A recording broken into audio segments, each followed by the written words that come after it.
This is your everyday English class. Hello, everyone. My name is Anna. And I'm Brian. Welcome to another episode of English Cactus, where we help you study English in a fun and natural way. This podcast is here to help you improve your listening skills, build confidence, and learn real English, the way people actually speak. So let's be honest. Have you ever studied English for a long time but still get confused when people use strange expressions? It's not your fault. Most courses focus on grammar and vocabulary, but skip the phrases people use every day. Today, we're going to fix that. We're going to teach you 20 common expressions. If you know these, your English will sound more natural, more confident, and yes, more excellent. These phrases will help you in real life, at work, in conversations, and even when you travel. So grab your coffee, relax, and enjoy. And don't forget to subscribe to the channel. Tell us in the comments, where are you from? We love hearing from our listeners around the world. Let's begin. Hi, it's Anna here. I have to confess something. I pulled an all-nighter last weekend. I was trying to finish a project and also study English for our next episode. No sleep, just me, my notes, and lots of coffee. Hey, I've been there too. I pulled so many all-nighters in college, trying to learn new words and finish essays. It's like a superpower, but a very tired one. Yes, so if you hear pull an all-nighter, it just means you stay awake all night. Maybe working, maybe studying. Students do it a lot, and it's not always fun. Not fun at all. But sometimes, when you really want to study English or finish something important, you do what you have to do. Just don't make it a habit. You also need to rest to learn better. Absolutely. Your brain needs sleep. But now you know this phrase. So if you ever hear someone say, I pulled an all-nighter, you can say, me too, once, never again. It's one of those real-life phrases. People say it all the time. So now that you've learned it, let's keep going and learn the next one. You know what's funny, Anna? Sometimes people sit in a room, everyone feels uncomfortable, but nobody says why. That's what we call the elephant in the room. Yes, it's such a strange image, right? An elephant is huge. You can't ignore it. But in this case, it means there's a big problem or topic that everyone knows about, but no one wants to talk about. Exactly. Maybe it's a family secret, maybe it's something at work, or even something in a friendship. Everyone is thinking about it, but nobody wants to say anything. And that happens a lot in real life. Like when someone is upset but says, I'm fine, you know something's wrong. That's the elephant in the room. Yes, this phrase helps you describe those situations. So next time you feel that quiet tension in the air, you'll know it's the elephant in the room. And if you're brave enough to talk about it, that's how you grow, even in English. When you study English, sometimes you feel shy about mistakes. But talk about them, learn from them. Learning a language is also about facing your elephants. Don't be afraid. Keep going. Study English every day. We're with you. Brian, remember last week when we were planning the new podcast series? We had to be on the same page about everything. Oh, yes. Being on the same page means we agree. It means we understand each other. Like two people reading the same part of a book. Same idea, same goal. Exactly. You can use this phrase at work, in school, in relationships. Like, before we start the project, let's make sure we're on the same page. That's a smart move. When people are not on the same page, things get confusing fast. One person thinks A, the other thinks B, and the result is a mess. I use this phrase all the time. Even when I study English with a friend, I say, let's check if we're on the same page about these verbs. Yes, and it's good for group work too, or even in life. Before you travel with someone, for example, make sure you're on the same page about the plan. So now you've learned a very useful phrase. Use it when you want to show connection, agreement, or shared understanding. And remember, when you're learning, always check if you're on the same page with your study goals. Study English with friends. Talk about what you learn. That makes it easier and more fun. Anna, have you ever wanted to do something big, but then felt super nervous right before? Oh, yes, many times. That feeling is called getting cold feet. It means you were ready, you planned everything, but then, boom, you feel scared. I got cold feet before my first live podcast. I practiced, I was ready, but just minutes before we started, my hands were shaking. Same here. I get cold feet before big things like public speaking or travel. It's totally normal.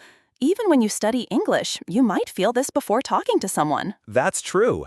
Some learners study English every day. They know the words, but when it's time to speak, they freeze. That's cold feet. But don't worry, feeling nervous means you care. It means something important is about to happen. And once you start, the fear usually goes away. Exactly. So, next time you feel nervous before doing something, like speaking English with a native speaker, just tell yourself, it's okay, I'm just getting cold feet. I can do this. You're doing great. Learn to feel the fear and go anyway. That's how we grow, in life and in language. Anna, remember last week when we were planning the surprise party? Oh no! Yes, I remember. You were really in hot water that day. Exactly. In hot water means you're in trouble. It's like when you do something wrong or maybe make a big mistake and now you have to face the consequences. I've been in hot water too. Once I forgot to send an important file. My client was not happy. It took some extra work to fix it. And it doesn't have to be at work. You can be in hot water at home too, like when you forget someone's birthday or break something. True. You can even say, my little brother is in hot water because he didn't clean his room. It's a common expression. And when you're learning English, you can use it in everyday conversations. It's fun and real. Yeah, just remember, not real hot water. It's not about taking a bath. It's about being in trouble. So now that you know this phrase, try using it when you talk to friends. Or write it in your notebook when you study English. You're learning so well. Anna, last week when you and the team planned the surprise party, I felt totally out of the loop. Oh no, I thought someone told you. So yes, being out of the loop means you didn't know what was going on. Exactly. And it happens a lot. At work, at school, even in group chats. Everyone knows something except you. That's when you say, hey, I'm out of the loop. It's not a great feeling. You feel confused, maybe left out. But it's a useful phrase to ask for help. You can say, can someone catch me up? I think I'm out of the loop. That's part of learning. You don't have to know everything all the time. Just stay curious, stay open, and when you're out of the loop, jump back in. So now you know. If you ever feel lost in a conversation, just say, sorry, I'm out of the loop, and keep learning. That's how we grow. Brian, you and I love to chew the fat, don't we? Absolutely. Chew the fat means to have a casual, fun, and long conversation. You just talk and talk about anything and everything. No stress. It's something friends do a lot. You sit down, maybe with a cup of coffee or tea, and you just talk. You share stories, laugh, and connect. That's right. And sometimes those talks are the best. You don't solve big problems. You just enjoy the moment. I used to do this with my grandma.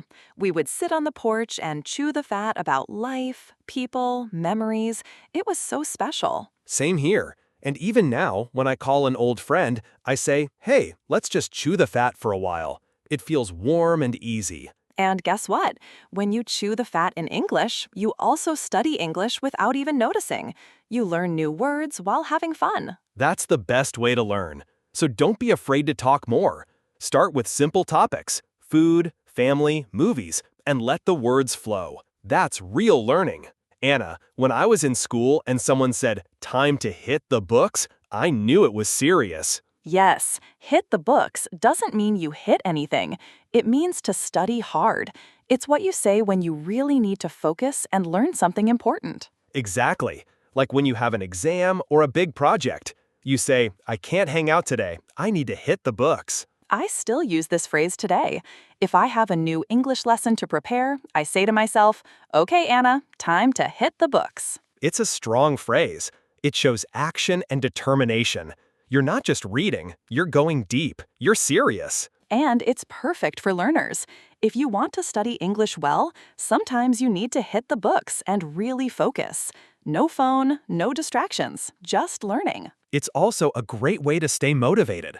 Say it out loud. I'm hitting the books today. It feels powerful, like you're in control. So next time you want to tell someone you're studying hard, use this phrase. It's simple, clear, and very common. Let's keep going and learn the next one together. Anna, do you remember our first podcast episode? I was so nervous, but then you told a joke. That really broke the ice. Yes, break the ice means to make people feel comfortable, usually at the beginning of a conversation or when you meet someone new. It's a helpful phrase, especially when you're shy. If you want to talk to someone but don't know how to start, just break the ice with a question or a compliment. Exactly. Like, hey, I like your shoes. Or, is this seat taken? Small things help start big conversations. When I study English with someone new, I always try to break the ice first. It helps both of us feel relaxed and ready to learn. It's true. You can break the ice in class, at a party, on the bus, anywhere.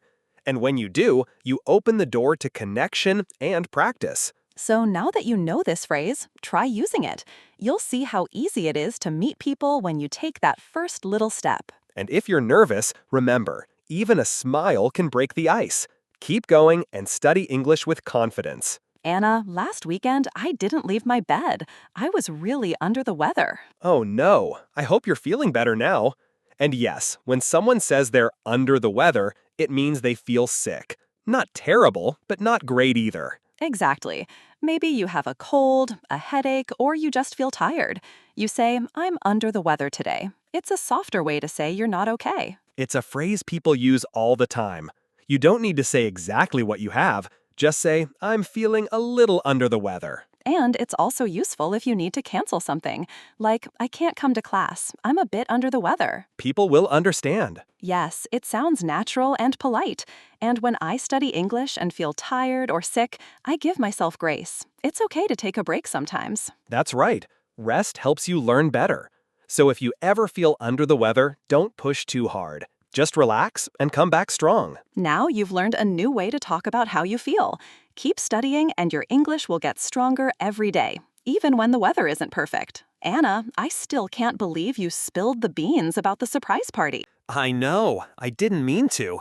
But yes, when you spill the beans, it means you accidentally, or sometimes on purpose, tell a secret. It's a fun phrase. You can imagine someone actually spilling a bag of beans everywhere. It's a big mess, just like when someone reveals something too soon. Exactly. Let's say someone is planning a wedding surprise. If you tell the bride before the event, you just spilled the beans. And it happens in daily life. Kids do it all the time. Like, Mom, Dad bought you a gift. That's spilling the beans. It's playful, not too serious, but sometimes it can ruin the surprise, so be careful what you say. And when you're studying English, you might hear this in movies or shows. Now you know what it means. So next time someone says, don't spill the beans, you know it's time to keep your mouth shut.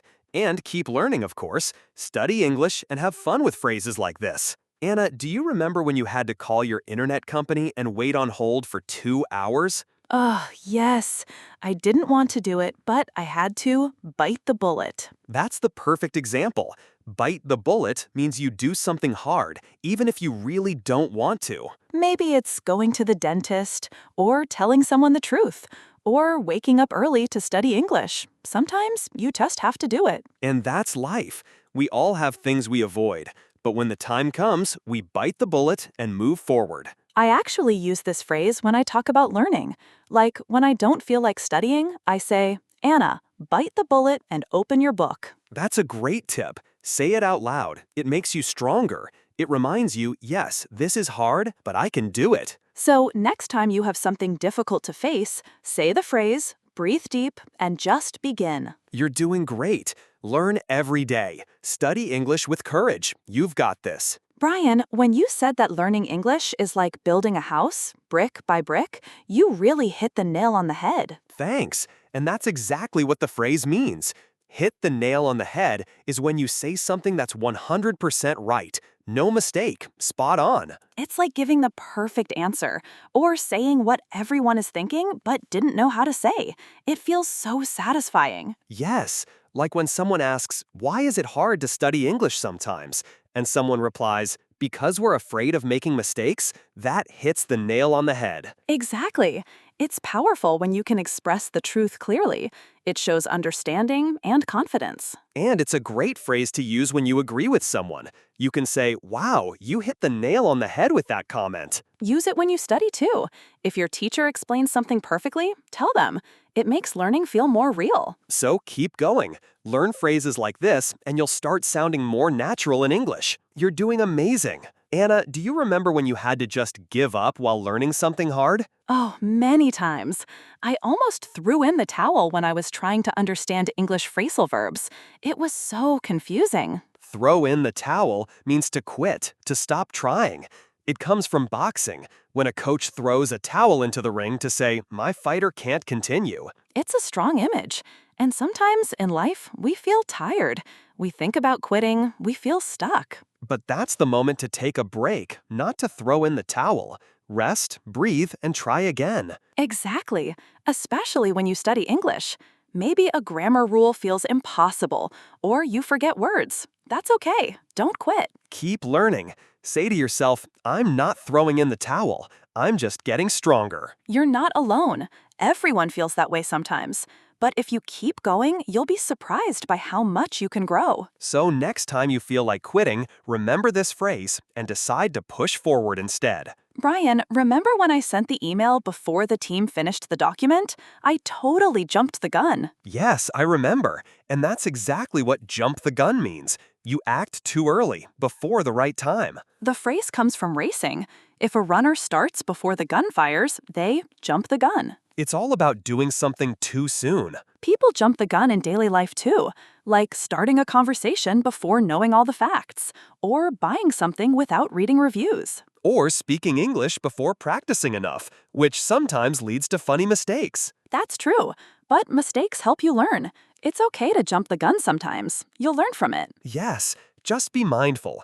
Sometimes it's better to wait, prepare, and then act with confidence. So now you know, if someone says, "Don't jump the gun," they mean wait a little, don't rush. And when it comes to study English, it's not a race. Go step by step. Learn with patience and joy. So, how many of these phrases did you already know? And how many were completely new to you? More importantly, will you use them? That's the real question. Learning is great, but using what you learn is what makes the difference. Imagine this. You're in a conversation, and instead of going silent, you use a phrase like, "I'm out of the loop," or "Let's get on the same page." That's when you know your English is growing. Don't just study English, live it. Speak it. Repeat these phrases out loud. Use them in your daily life, even if it's talking to yourself. Which phrase was your favorite? Tell us in the comments. Was there one that made you laugh? Or one that felt like it described your life perfectly? And hey, don't throw in the towel when English feels hard. You're learning something powerful. Keep going. If this episode helped you, subscribe to the channel and turn on the notifications. That way you never miss a chance to study English with us. Thanks for listening. And remember, you're doing better than you think. Keep learning, keep growing. We'll see you in the next episode.